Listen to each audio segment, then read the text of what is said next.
Coming up on the next edition of the Little Rickert Show, I got scores from the PIAA state tournament from this afternoon and a breakdown of the Halifax Philmont Christian game today.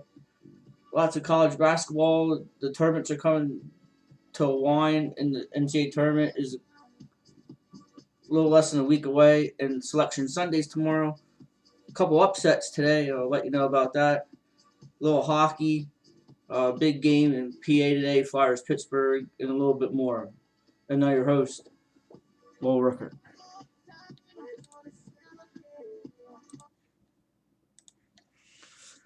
Good evening, sports fans. This is Lowell Rickert, and welcome to the Lowell Rickert Show on the Lowell Rickert Network. And the second weekend of the PIAA state basketball tournament's come and gone. The Final Four is now set for this coming Tuesday and Wednesday. And those winners will go to the Giant Center in Hershey for the state title. That'll be Friday and Saturday of next week. So without further ado, here are the scores from today. We'll start in boys Double A. Number one team in the state in Double A, Constitution, 72-62 over Holy Cross. Wilkes-Barre Myers, they go to 22-7, 52-50 over Delaware Valley Charter. West Bracket, number two team in the state, Seton LaSalle wins again, 70-44 over Aliquippa. And Beaver Falls, 60-49 over Greensburg Central Catholic. So Tuesday night, your Final Four. In the East, Constitution, 26-5, Wilkes-Barre Myers, 22-7. Seton LaSalle, 28-1, Beaver Falls is 21-7. Beaver Falls were third place in District 7. Seton LaSalle, District 7 champ. Myers, they were the District 2 champion, and Constitution, the District 12 champ. So you got all district champions except Beaver Falls in the Final Four in Double A.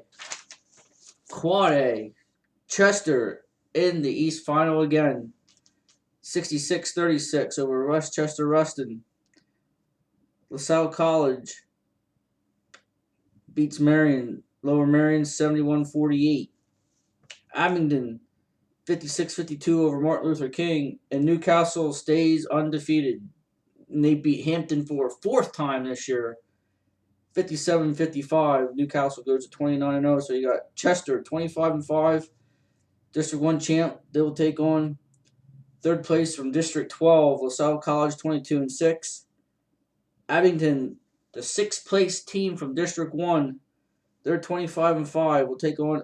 They will have the tough task in try to beat number 2 ranked Newcastle. They're 29-0. So you got two teams from District 1, District 12, and District 7 represented in the Final Four in Quad A. Girls Class A, Old Forge, 49-26 over Jenkintown.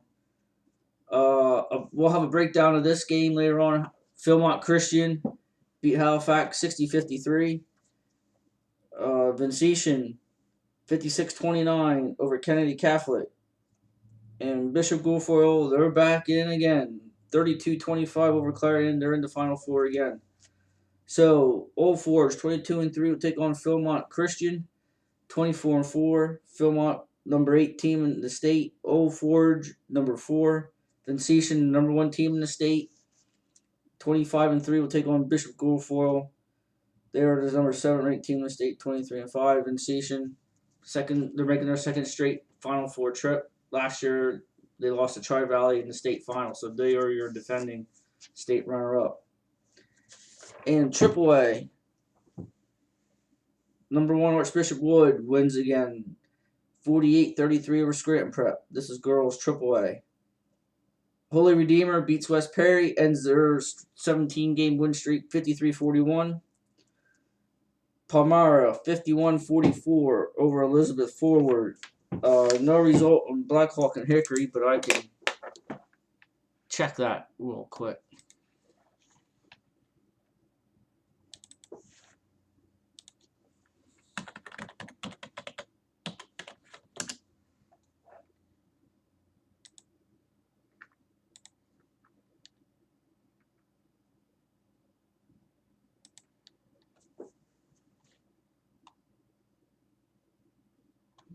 still going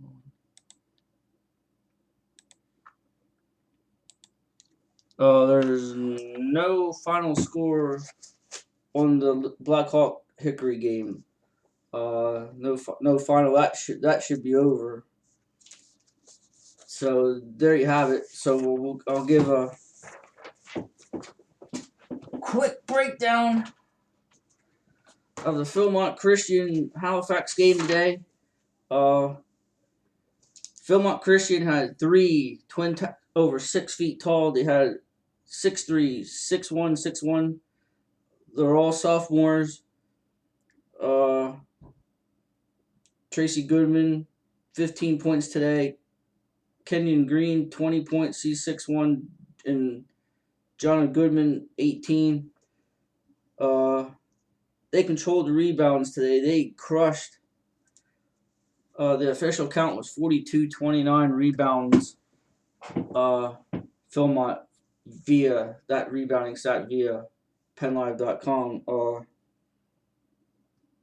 Overall, Halifax hung with them. They did a real good job, especially in the first half. Real good movement. They were moving the ball around in their zone. Philmont came out in a 3-2 zone, and they had two big girls up on top of the 3-2, and they did a nice job moving around, finding the gaps, and got some easy buckets. All the first quarter, part of the second. But in the second half, the size of Philmont just was too much. To me, I would have liked to have seen Halifax maybe press a little bit more, because they didn't really have that great of ball handlers, in my opinion. I would have collapsed a 2-3 zone, collapsed everything, and made them shoot outside shots. They're not a good outside shooting team. Foul line, they weren't a good foul shooting team either. So I would have tried to put them on the foul line. They were 11-24 from the foul line. They were 1 for 7 for 3, but inside they were 23 of 49 for 40, just under 47%. They shot just under 43% total if you combine the 2s and 3s. Halifax, 3 for 11 for 3.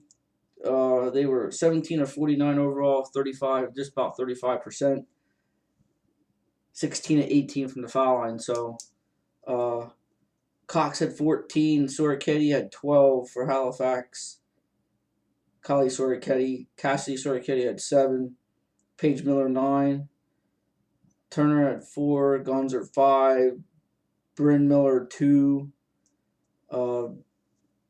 Did nothing to hang their hat. They had a real nice season.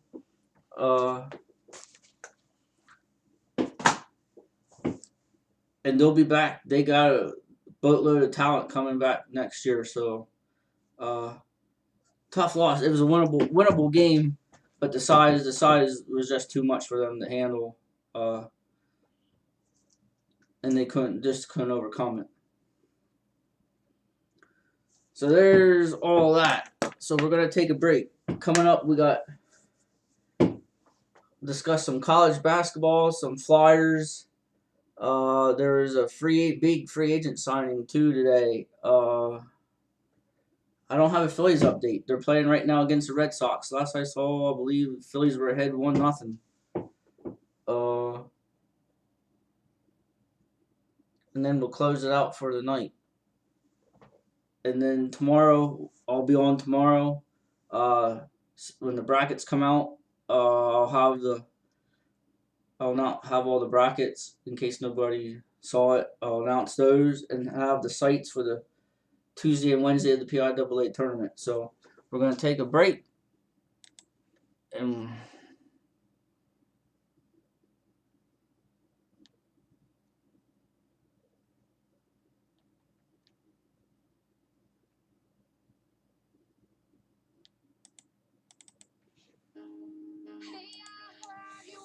And we'll be right back. This is the Lowerker Show and the Lowerker Network. Be back right after this brief timeout.